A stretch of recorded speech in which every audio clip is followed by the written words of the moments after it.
They normally have fuel. Sadly for us today, they don't have fuel. They don't have fuel.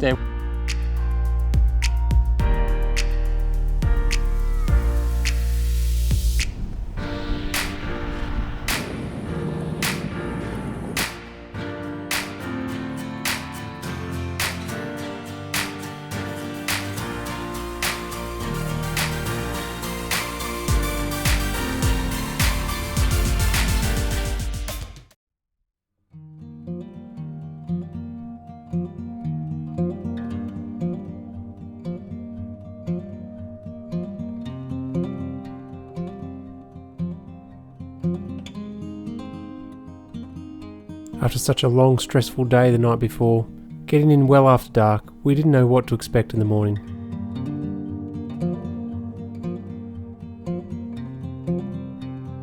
We greeted the most stunning sunrise, and as the light lit up the area, we could not believe where we'd camped last night.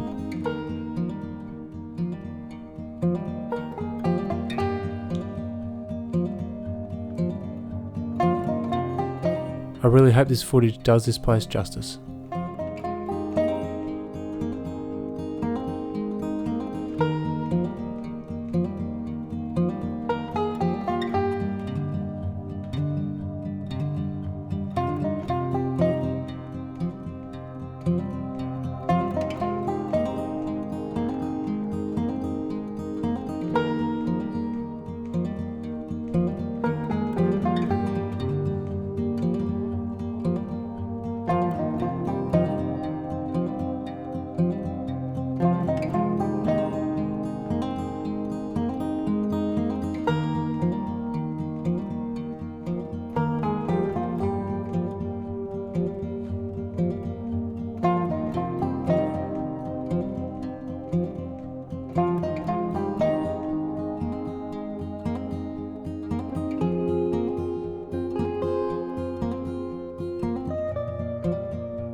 Good morning. It's a bit of a late start for us today. It's it's nearly 10 o'clock, but we're ready to go.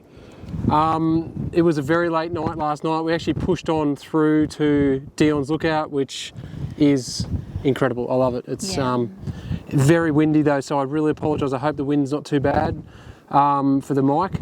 But yeah, it's extremely blowy. Like the tent or the camper was getting blown around a lot last night. Even putting it away this morning was quite entertaining. We've had some issues obviously with fuel, as you know. I'm not really sure how we're going to go. We should be right, I think, and I'm really hoping that Robbo has fuel in Betoota. So Betoota's only about 22 k's just over the horizon here, so he's actually quite close. So no issue at all getting there. It just becomes an issue whether, if he has no fuel, it's going to be tight to get into Birdsville. But yeah, we should be right, but it's going to be tight. So hey, these are the things that happen when you're out in the middle of nowhere with limited resources. Even when you come, what we thought was over-prepared, and I must say, I actually had a 6 jerry can and I put it back on the shelf when I was buying it. I went, nah, 5's more than enough. It's 120 litres, it'd be heaps. And yeah, I've been hearing about it. Yeah, look, as a good wife, I might have to just remind you of that yet again. Yes. You know? Yep. So, look, today hopefully it'll be a great day. Hopefully the fuel's no issue, and it'll be a great day. We're going to get to catch up with Robbo, get to see the Betoota Pub and what he's done to bring that back. So, basically bring back a Outback icon, and he's actually created an amazing business out of it as well. Like, it's so busy, so popular, so we can't wait to see it and actually meet him in person, not just by emails. So let's settle up, eh? Okay, let's go. And let's have our very slow drive there trying to save fuel. Yes. See you soon. See you.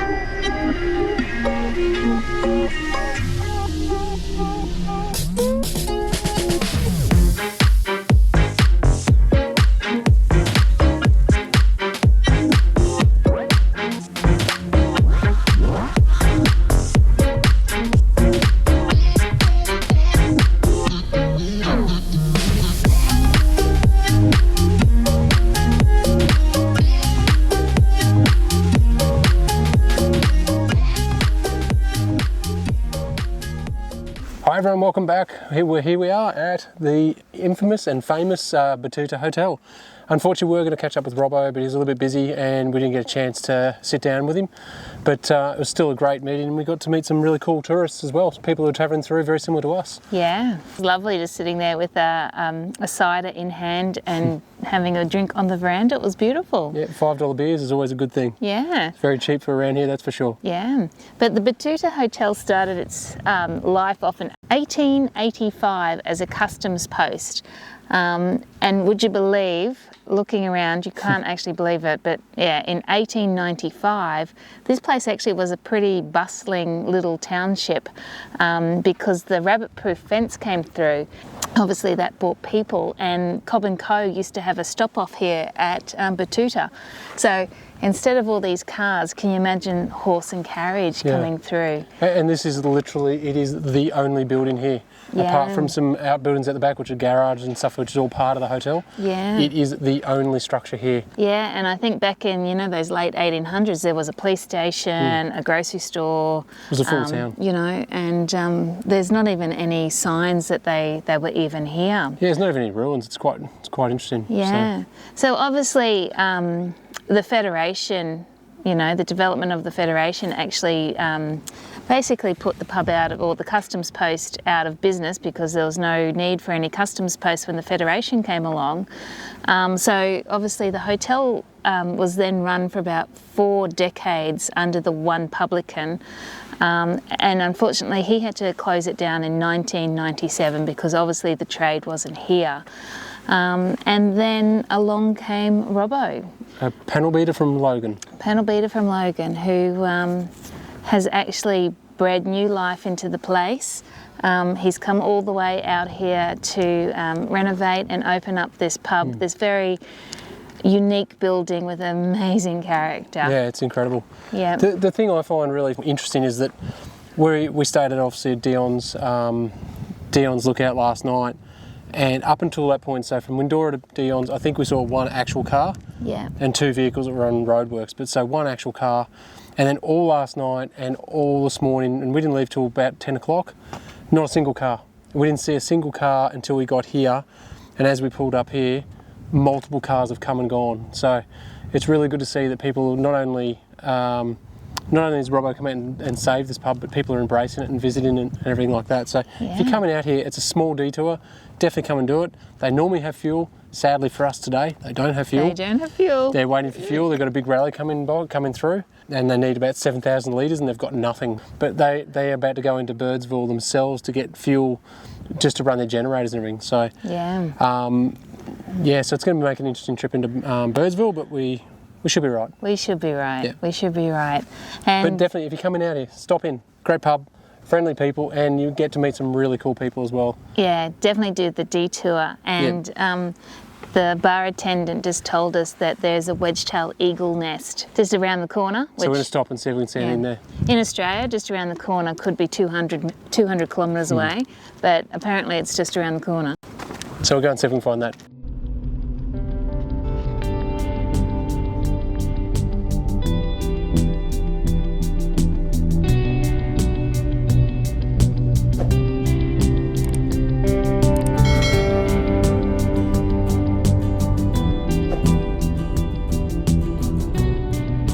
Not far out of town, we did manage to find the wedge-tailed nest. We were lucky enough that both birds were there.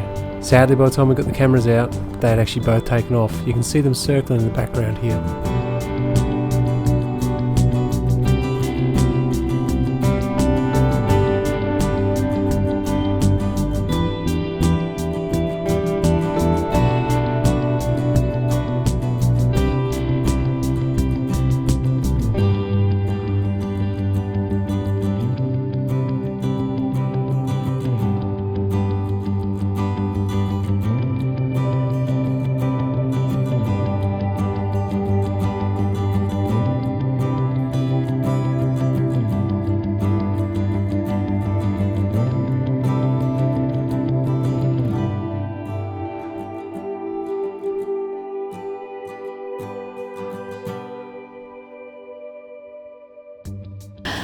So behind me is the Dreamtime Serpent, which is part of the sand, dust and gibber landscape artwork that's been created out here in Betoota, Birdsville and Windorah as well.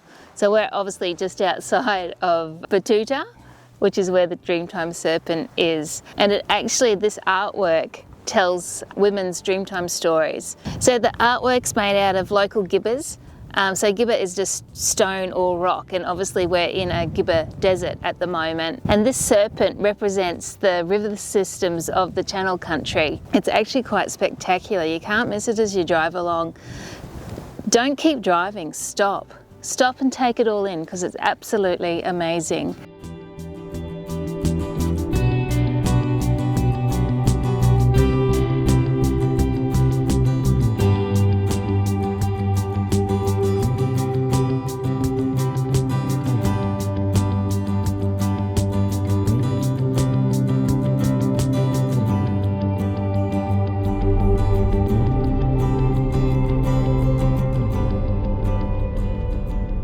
Okay, so fuel update. Obviously, as you know, couldn't get fuel with Robbo.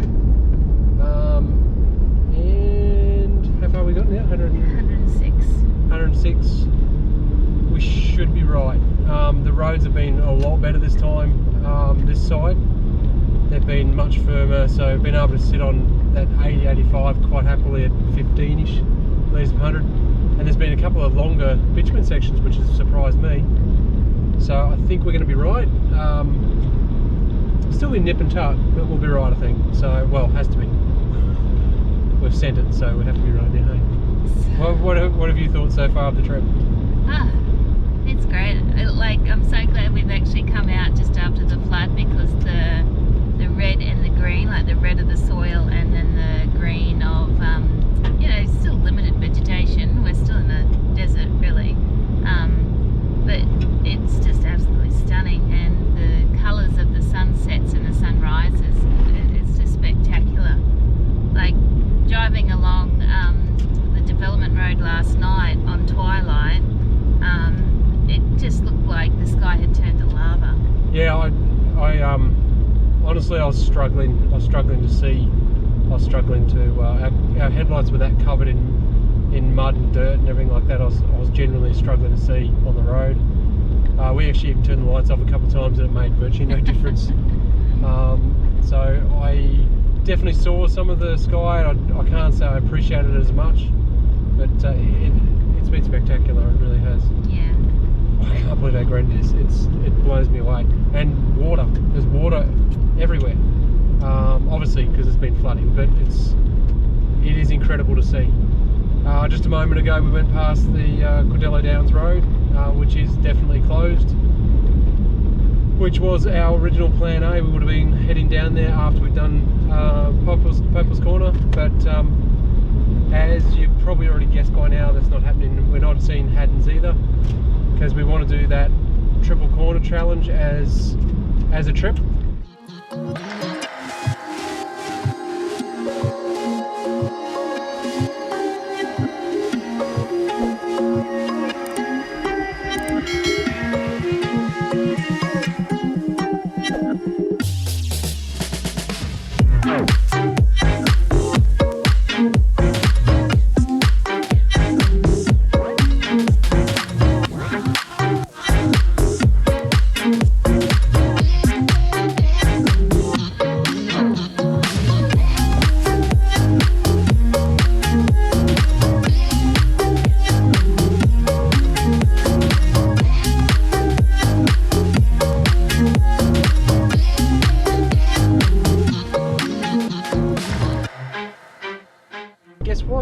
Made it. The light did come on, but I think we're probably going to have.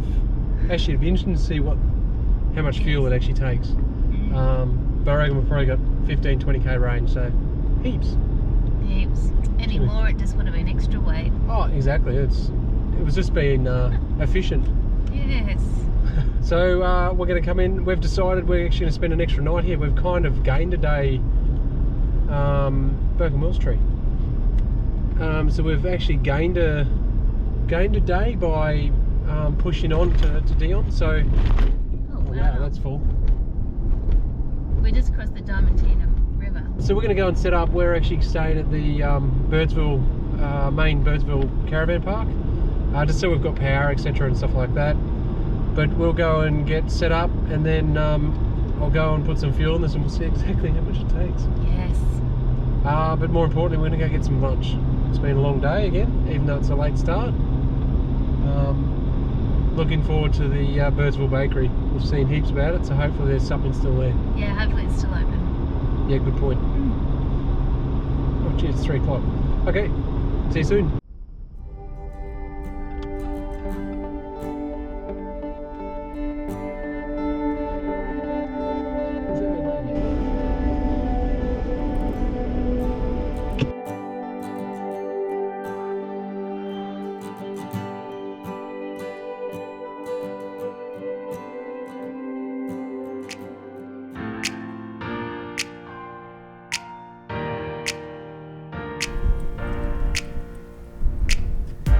So why are we smelling so much of fuel? Because there's a significant amount of fuel in the back of the tray.